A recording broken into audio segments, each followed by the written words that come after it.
Sec here. Just gotta get the chat up. I think we're good now. Sorry about that. Just had some misfunction there. Hello. Chat. It's not showing up. Fuck it. We'll just have it over here instead. I'm not gonna relaunch stream anyways. Here, just gotta get the hello. Sound is good. Make sure that was good. Alright. Well, we'll just have the stream over here open. Gonna have to do that. So I got the chat over here. Nana Mary, welcome. How are you? Can't still see my chat because my chat thing is fucking gone. But I got it over here on YouTube, so we're good. How are you doing, Nana? How are you doing? All right. So you might see the title of this stream here. EU is preparing to send troops to Ukraine. We're gonna get to that in a second here. We're just gonna launch off this stream here by getting you guys to watch the latest news from Ukraine here. So this is Flash News here. He uploads daily news about Ukraine. This is from today, so we'll watch this. And then we'll get to the main topic of today. So enjoy this.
Поранених не було, не сообщали, ну что? Что сообщали? Ні, тільки наші в розвідку. Добре, давайте зараз. Так, проходьте, присядемо, треба присісти сразу. Надамо допомогу і до лікарні.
go back to the situation here.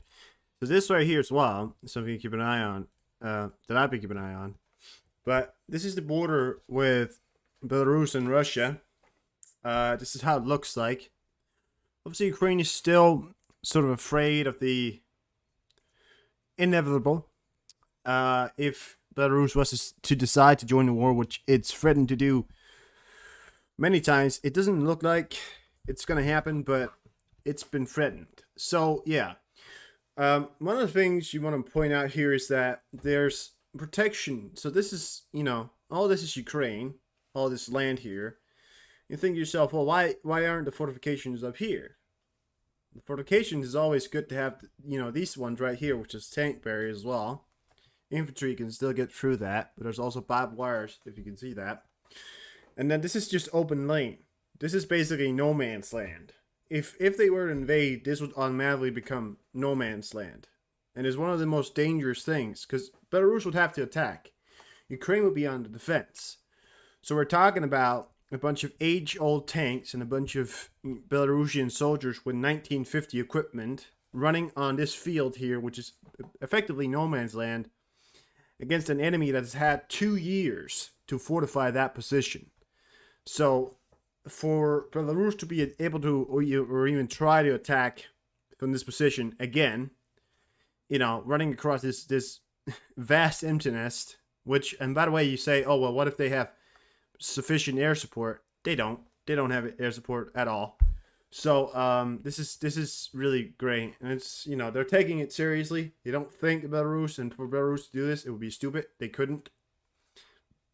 So yeah, it's good to see, but yeah, I'm gonna break that down for you. Duties and still online and all necessary political support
All right, there you have it.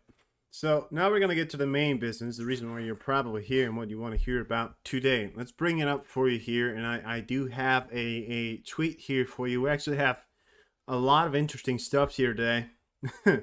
At least some things I want to talk about. But here you have it, okay?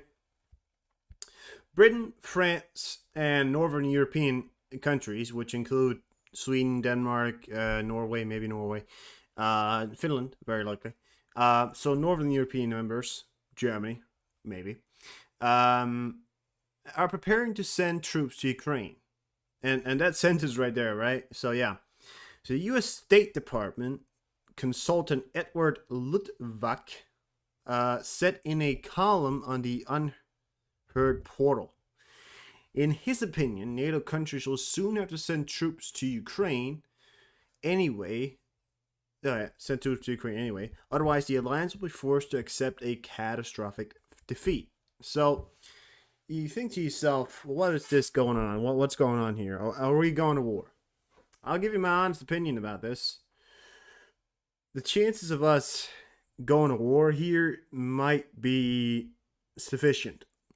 You see, the chances that NATO could take in terms of letting Russia win, sort of letting Russia take Ukraine would be too much of a risk for the security of NATO.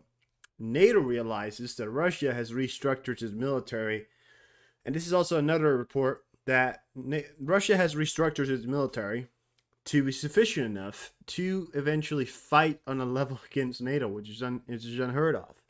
But the reason why we're saying this, the reason why I'm saying this, and I'm not a Russian supporter, you know that, but the reason why I'm saying that is because look what happened in World War II, right? The United States, they were on top after World War I and after World War II. Why?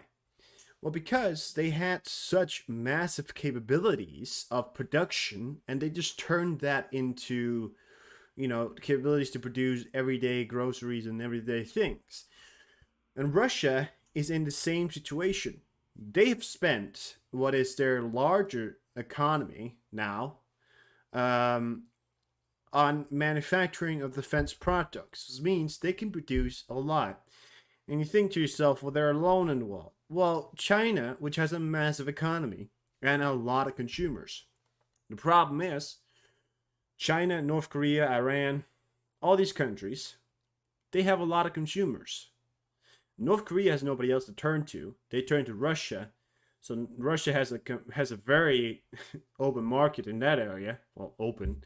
It's a larger market. But the problem that we're having is that China is such a massive market. It has 1.4 billion, well, 1.2 or 1.4 something billion people inside of its borders. That's a lot of people to deliver products to, right? And Russia has that product. Russia has a lot of natural resources. China has a lot of homes it needs to warm. And Russia has a lot of natural gas. It also has a lot of oil. So China has kept the Russian economy going, while the others have kept the Russian war going.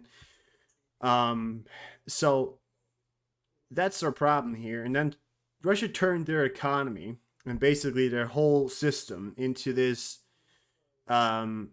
massively industrial scene that we haven't seen since the Soviet Union, So the Russia is turning into a real competitor. When you're in these tough times and you have to turn to these drastic measures of when you're doing these things, it sometimes proves to be what was needed for your economy to become larger. And another thing that we also have to think about is a lot of people make the argument that if Russia was to not be in war with Ukraine anymore, their economy would crumble. And that's simply not true, because not only does Russia now have a massive market in the Middle East, in the in the African countries, the South American countries, the Asian countries, a lot of areas that needs military equipment, and a lot of areas that are blacklisted from owning American equipment. But all of a sudden, we have this Russia that's producing what is equivalent to more than what, the rest of the world is producing. And they have a lot of tanks. They can produce a lot of tanks. They produce a lot of things. That means that people who are buying, let's say India, might go back to buying Russian equipment. So chances of Russia actually gaining from this war is something that we've already seen. Now, that's beside the point. Russia's already turning its economy into what it could be a post-war economic miracle, which is terrible to think about. But that's the truth. The world's splitting up, and we have two axes, and we have what would be a World War III scenario, right? Of like the two axes powers, right? Two axes. I say the Allied and the Axis, right? Which would be Russia, China, and those who support Russia, and they will buy things from Russia, which means Russia is turning their economy into what we saw before World War II, before World War I. Things are repeating itself, and they always do. So you lead me to the question of me saying all these things here, and how does that correlate into Britain and France and the North European countries wanting to go into war and seize everything from Russia? Well, you see, what they have to do is prove to the world who's on top, right? It's all about image. So if we were to go to war, it would be a security of our economy. It would be in the preparation for a much more violent world, and it would be a show of force. You know, the Western countries are increasingly looking weaker and weaker because of our decisions not to go full in on Ukraine, right? But if we were to do this, if we were to show that we not only have the economy, the equipment to go into Ukraine and defeat Ukraine, defeat the Russians in Ukraine, that's what I meant to say, then we could prove to the world that we are not just some people who want to watch and sit by. So it's a win-win. Of course, you have the question then, well, how would it defeat the problem? Would Russia be defeated? Would Russia launch an all-out attack? Yes, very likely. This could have the age-old question of escalation. And yes, there will be escalation. There will be escalation. And if the NATO was to do this, there very likely will be a large escalation. So it's a sort of 50-50 situation. But I believe, in all honesty, it would be a wise choice. But also, sending more equipment to Ukraine, sending whatever we have to Ukraine for Ukraine to be able to fight off the Russians, would also be a wise choice. So you ask yourself, well, what's the best choice? How do we defeat Russia? If you want to defeat Russia, you have to adopt a Russian way, right? People think, well, we're going to have to do it the American, the European. Well, the problem is, if we want to defeat the Russians, we have to think and do like the Russians. We have to turn our economies, our nations, into a full state of war readiness. Okay? And if we are in the situation which we are doing, by the way, right now, NATO countries are turning their economies into wartime economies, but they're not turning it fully. We need to go full wartime economy. We need to focus solely on production. We need to do this if we want to secure a victory in the future. If we don't right now go into a full-time war economy like we were at war, we're not going to be able to defeat Russia, and we're not going to be able to defeat the world in its axis, you know? So, and that's my point. I mean, that is my point. You want to defeat Russia, you have to conduct what is basically a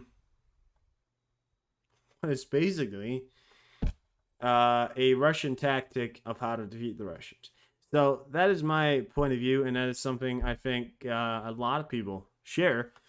But yeah, that is what we have to do, and that is what they're doing. So you ask yourself again the question: am I going to have to worry about the factor that my grandchildren, my sons, are going to war? And I'm going to be straight up honest with you that there are still ways of us to avoid the factor of going to war. But very likely, if we are not to step up our efforts in the production field, yes, there is a high possibility of NATO turning and thinking their only option, which is true, would be to defeat Russia and show that they are still the number one alliance and military personnel. So that's my point of view here, and that's what I've been seeing here for the last few days. So yeah, I mean, that is my my point of view, but you can have your own point of view and that's okay. But that is what I think most of the European countries are thinking at the moment that we're in right now. Anyways, we're going to move on from this. And basically, the United States of America has basically just told the world that, hey, I am not gonna support Taiwan in a war against China. Why have they done that? Well, listen to this. Right here. Xi reportedly told President Biden during their summit in San Francisco that Beijing plans to reunify Taiwan with mainland China. Did the Chinese leader bring up similar sentiment in their call the other day? And if so, what was President Biden's response? I would certainly Taiwan came up in the context of the call. There's not a single discussion that we don't have with senior leaders in the PRC where we don't talk about Taiwan. Of course, it came up. I won't characterize President Xi's comments, but I can tell you that President Biden was very, very clear that nothing's changed about our one China policy. We don't support independence for Taiwan, but we also don't want to see the status quo changed in a unilateral way, and certainly not by force. Xi There you have it, right? I mean, so he's saying that the Biden administration does not support the independence of Taiwan. But he also doesn't want to see the status quo change, which is weird, because up until now, the only people that have actually recognized Taiwan as a country isn't America. And America has never recognized Taiwan as a country. But they've never actually publicly gone out and stated it in this sort of way, you know, that they don't support it. And into basically saying to China, go ahead and invade, you know. But they also say that their status quo will not change regarding their protection of Taiwan. So it's kind of like a back and forward kind of sentence, right? But so they're saying, yes, we will support Taiwan in its efforts against if China was to just try and go to war, but no, we don't support their independence. So we want to fight for a country to have them gain their independence, but not really. So my question is Biden inviting Xi Jinping to invade Taiwan so he can launch a war in China and say, come get it, big boy? If so, it's a smart strategy. Do I think Biden has fought that long? I don't know. Could it be destructive? Yes. Yes. Yeah. It could be very destructive, but whatever. It's probably all right. The presidential polls have come in, and Biden has a what's that? What is the percentage of 41, and Trump is at 49. Biden was actually ahead a few days ago, but now he is actually behind. So Trump is 8 points up from Biden, and that is quite significantly. Yesterday, a special notice came out to the Finnish government, from the Finnish government, that Finland has decided to close the border with Russia indefinitely. The Finnish government has decided to keep the border with Russia closed until further notice. Finland Interior Minister reported on April 4th. So, yeah. You cannot enter Finland from Russia until further notice. I've said a lot of times that I don't like France.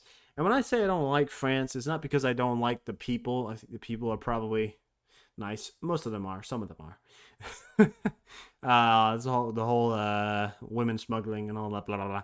You get it. Anyways, that's a lot of that's not obviously French. French are nice people, and that's the sentiments I do share. And France is a nice place.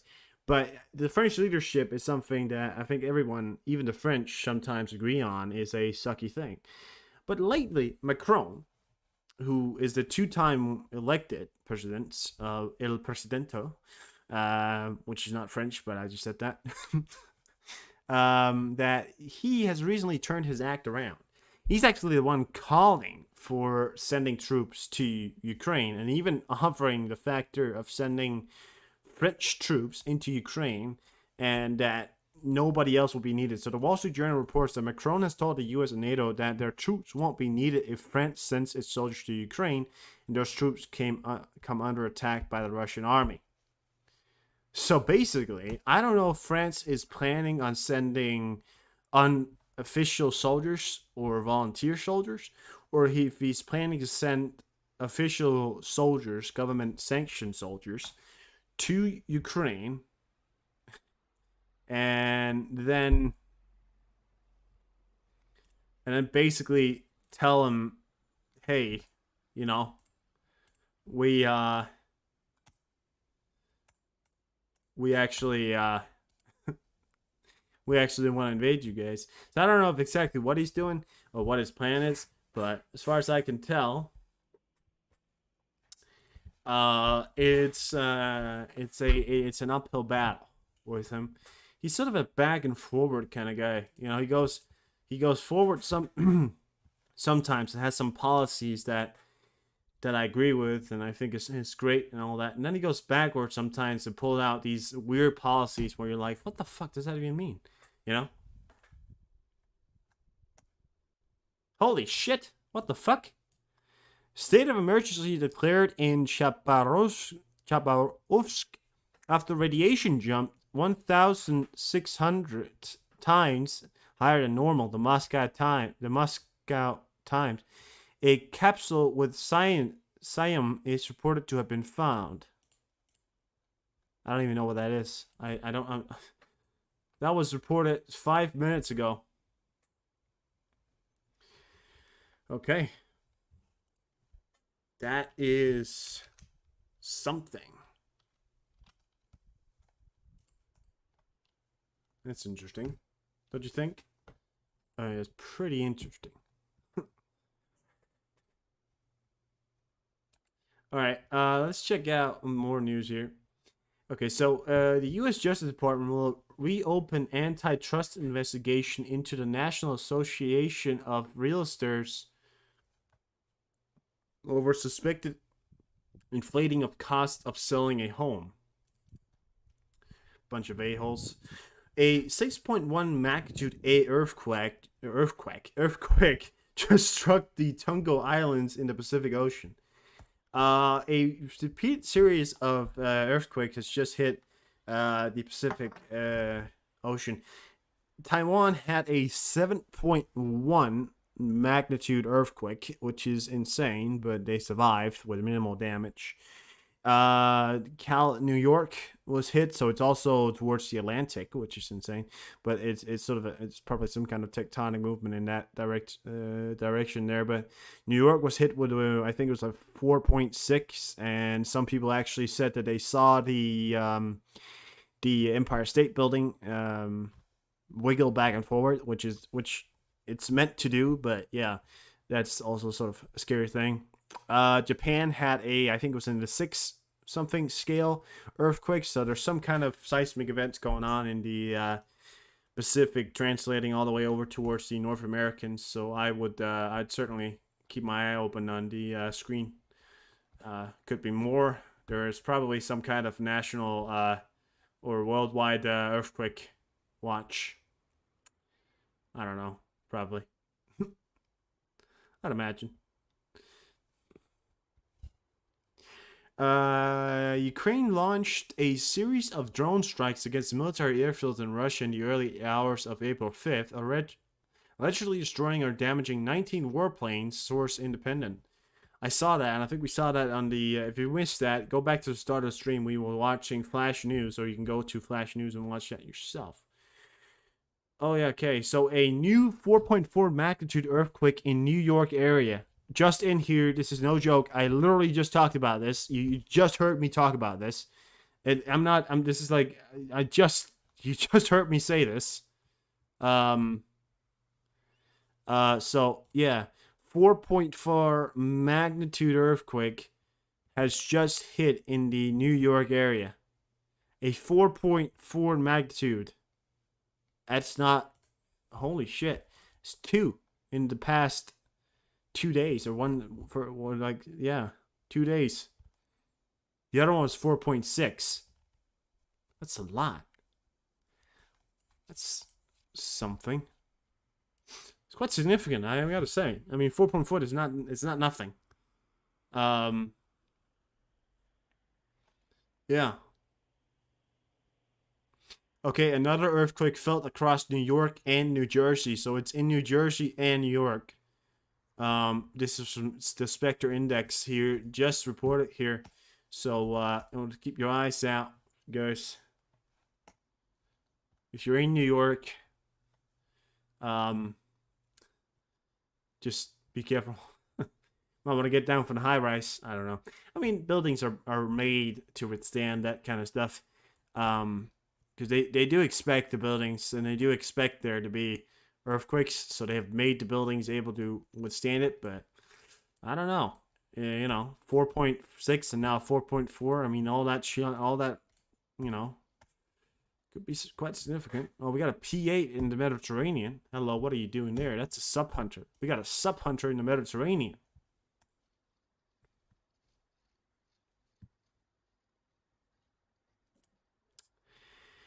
CNN reports that the U.S. forces in the Middle East has been put on high alert to prepare for a potential attack in relations to the Israeli airstrikes on Damascus. A large-scale attack on U.S. military would be a serious mistake by Tehran. So that's okay. So that's So Israel. Just want to point out something here that Israel and Iran is pretty much on a warpath right now. They're attacking each other, Israel attacked Iran, and now Israel told Iran if they attacked them, they would have to retaliate.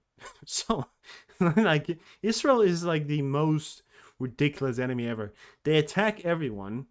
Well, listen, I understand the whole they attacked Gaza, but that was like, you know, because Hamas attacked them. But then they start throwing off bombs towards all different countries, and then they say you can't retaliate against us because we're the good guys. Which is like, it's kind of like a double standard, right? Oh, you can't attack us because we're the good guys. What the fuck? Yeah, right.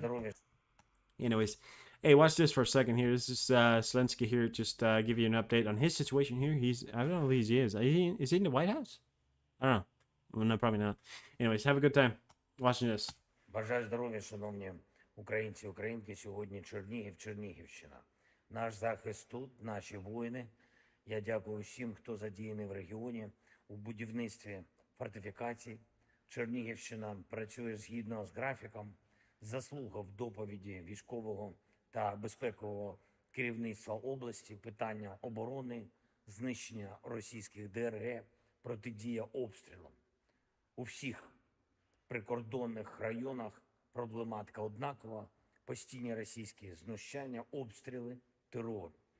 На 15 тисяч мешканців прикордонних громад Чернігівщини, які зазнають постійних таких ударів з Росії, терористи випустили 15 тисяч снарядів за минулий рік. Не жаліють буквально кожну людину, намагаються дістати, хочуть знищити усе життя тут. І кожен, хто захищає наших людей, всі наші громади, всю нашу Україну, кожен у світі, хто допомагає Україні, справжній оборонець життя. Я вдячний усім. Провів координаційну нараду щодо Чернігової області. Багато соціальних питань по відновленню. Додамо швидкості розмінуванню аграрної землі. Те, що потрібно регіону, щоб не було залишків російських снарядів. Снарядів та мін ще з часу окупації. Є зараз ресурс у наших урядовців, щоб підтримати економічне життя в Чернігівщині. Провів тут зустріч з підприємцями в рамках нашої програми «Зроблено в Україні». Презентували платформу в області. 1 200 мільйонів гривень уряд спрямує за економічними напрямками на Чернігівщині додатково. Це те, що має підтримати. І, звичайно, я дякую всім, хто працює в оновлених наших галузях, зокрема в оборонних компаніях, усім, хто займається розробками дронів, техніки для Сил оборони, для ДСНС України. Можемо по праву пишатися тим, що в кожній області України люди стараються зробити все все, що необхідно для країни, необхідно для нашого захисту, для успіху наших воїнів на полі бою. І ще одне. Саме тут, на Чернігівщині, я хочу зараз особливо відзначити усіх наших воїнів-прикордонників, кожного і кожного, хто служить в підрозділах Державної прикордонної служби України на лінії кордону, а також разом з усіма підрозділами Сил оборони та безпеки на фронті. Вдячний усім, хто проявив себе справді сильними людьми, справді ефективними захисниками України. Дозор, спецпідрозділ нашої прикордонної служби, з честю виконує завдання по всій лінії фронту. Варті державної вдячності окремо розрахунки безпілотників дозору. Пишаюся вами, наші воїни. Дякую і прикордонникам з бригад гвардії наступу «Помста» та «Сталевий кордон». Воїни Волинського загону, зокрема старші солдати Сергій Левить та Сергій Антонюк. Дякую, хлопці, вам та усім вашим побратимам. Воїни Херсонського прикордонного загону, а особливо солдат Олег Шибеко та сержант Василь Коваленко. Молодці! Сумський прикордонний загін, а особливо сержанти Ігор Лук'яненко та Олександр Соломатко. Дякую за протидію російським диверсантам. Дякую всім, хто дає результат для України, усім, хто захищає життя. Чернігове, дякую тобі за цей день. Слава Україні! Slava Ukraina. All right. So we just got some news here. I got this right here. 1 second. Just gonna refresh that page there. There we are. Yeah. Here we have it. So the epicenter of the 4.4 magnitude earthquake in New Jersey. There. Spreading out towards New York. This is where it's originating from. Spreading out. Sorry about that. But Jesus Christ. I mean, it's a lot. What's these earthquakes? I mean, where the fuck are they coming from? I mean, I know where they're coming from, but you know. Yeah, we also got that. We got it from Vicegrad and Oints Defender now, so we're pretty sure this is happening. So, I mean, it doesn't get more legit than that, does it? So, we are here, And also, there's apparently some kind of mass radiation leak in Russia. So, nothing's new. There's always radiation in Russia. It's a goddamn radiation pool. That's what it is. There's apparently... Yeah, so make sure you guys can hear me. Yeah, it's a goddamn... it's a goddamn radiation pool of disgusting radiation now. Disgusting. Just disgusting. Oh, there we are. So I'm gonna show you the numbers here. Where are we? Come on. Where are you? You're somewhere. I know you're here. There you are. The estimated losses of combat losses of April 5th, according to the Armed Forces of Ukraine, 860 troops, 73 APVs, that's a lot, 61 vehicles and fuel tanks, 15 tanks. We hit 7,000 tanks in total, at least according to Ukraine. I'm still a little certain on those numbers. 50 plus artillery, that makes it 11,221 artillery systems. Still a little uncertain on that. 38 UAVs, 3 MRS, 4 special equipment, and 1 anti-aircraft warfare system. I'm a little skeptical nowadays if these numbers are correct. The British intelligence service is telling us that it's 2,700 tanks that's been destroyed in total. So I'm not sure who's inflating what. Some people are saying it's that Ukraine's right. Some people are discussing the factor of Ukraine having the reason to inflate the numbers, and so I can't tell you if that's true or not. As far as because I also want to stay true to the things that I know, and I also want to note that the British intelligence companies are some of the best in the world, and why did lie? I don't know.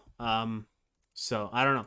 I mean, I'm not trying to be anti-propagandist here, but you sometimes have to stick to the truth, and the truth is the British intelligence companies are telling me something else. So, but I'll believe it when I see it.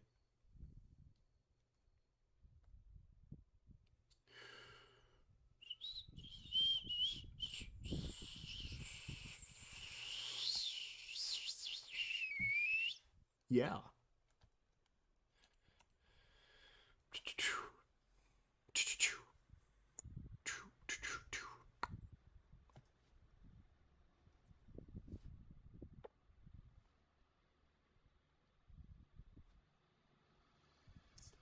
It's not every day meet someone who beat North Korea. No, that's very rare. It's very, very rare. Did you meet someone who beat North Korea? Beat it up. I beat North Korea up. That's what I did. I beat him up. What did you do? What did you do against communism? I beat the fuck out of it. I beat the fuck out of it.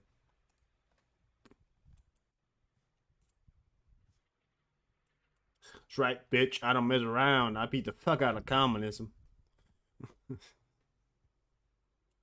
Jesus.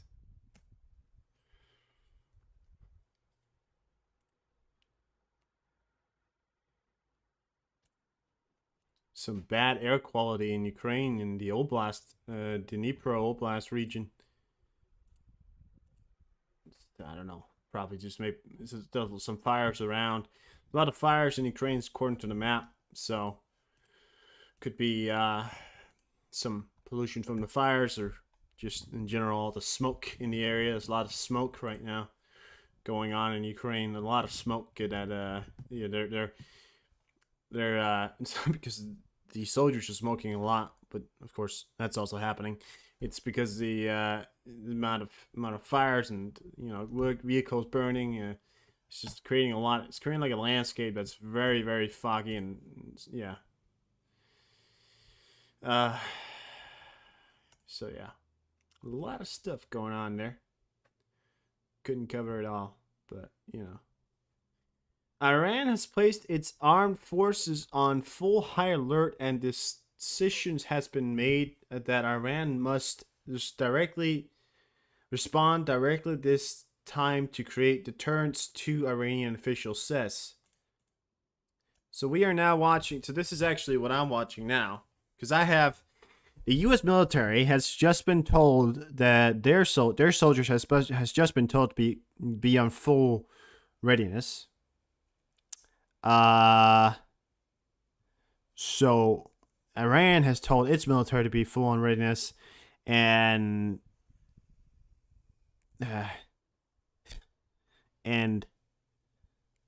Israel is already on full readiness. So this comes as Israel has launched attacks on Iran. As far as I understand, that's what it is.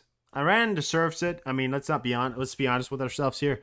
Iran's pretty much one of the bigger sponsors of terrorism that goes on in Ukraine, in the Middle East. So, I mean, does it deserve, being attacked or getting a bomb blown up in its own country, a little bit of its own medicines once in a while? Sure, why not? But, I don't see this going anybody's way ever. So, so that's kind of a hard sentence to put out there. NATO is discussing the possibility of admitting Ukraine to the alliance in exchange for secession of territories to Russia. Although this option is not official position, it's being discussed informally and becoming increasingly realistic, especially in the light of coming U.S. elections. And the newspaper points out Russia will be offered to retain Crimea and all the territory that it captured over the past 2 years. Relatively fixed to Ukraine will be accepted into NATO. This scenario, according to journalists, is reminiscent of the situation after World War II when Germany was divided into eastern and western parts. The article indicates that such a scenario would spend up the release aid to Ukraine, which is currently blocked in Congress, especially in its anticipation of Trump's possible return to the White House. So I actually said this on a stream some time back. I probably couldn't find it for you, but I did say it. I did say that there is a likely possibility, and I said this was an option that even I've thought about being a likely possibility, and I said it during the time of when Russia took Andavika and when the U.S. Congress was being the United States Congress and deciding not to send any aid. I said that the likely possibility of how good it would be, I said that it would be a decision to think about, because not only would Ukraine be assessed into NATO, which would guarantee its security, but there would also be a lot of land. I mean, Odessa, for example, it would get to keep Odessa. So there is a lot of things positive about this, which is something that I want to point out. There's a lot of positive things that you can have in this deal, and I've spoke about it and I said it before. So, but of course, this is also a decision that's hard to make, because it also means handing over territory that you very much said you wouldn't like to hand over. So I get if they were to say no, but yeah. Turkey suspends its adherence to the Treaty on Conventional Armed Forces in Europe. There will no longer be any limits on the number of soldiers and where they can be stationed. Time for NATO to also rip up the NATO-Russia Funding Act. Oh, yeah. So people keep stating to me, well, what freeze happened? I know it. And it's like, dude, like, trust me, I'll tell you when it started. The U.S. defense official has stated the Biden administration is preparing several possible contingencies to respond to an Iranian retaliatory attack against Israel, with it believed that if Iran decided to strike at locations inside of Israel, there will likely be a military intelligence target inside of civilian population centers. Okay. NBC News just reported this. Shaded drones possibly reported in the Kharkiv Oblast. So I'm gonna, All right. Well, anyways, guys, I don't have much else to tell you about anything else going on in the world right now. I gotta get out of here. So thank you so much for watching. We will see you guys. I will see you guys. I don't know, sometime other time. If Iran decides to go to war, I'll probably come back live. if attacks or anything like that, and if that happens, you'll probably see me again tomorrow. So keep an eye out for that. Otherwise, have a good time, and I'll see you guys around. Thank you so much for stopping by and watching. Oh, now we got people joining. If you didn't watch the whole stream here, just go back to the start of the stream or rewatch it. It's only 50 minutes of watching, and it's worth your time. Trust me. So have a good time here. A lot of stuff went on today. A lot of interesting stuff, and I've talked about a lot of stuff here today. So thank you so much for stopping by. Have a good time, and I'll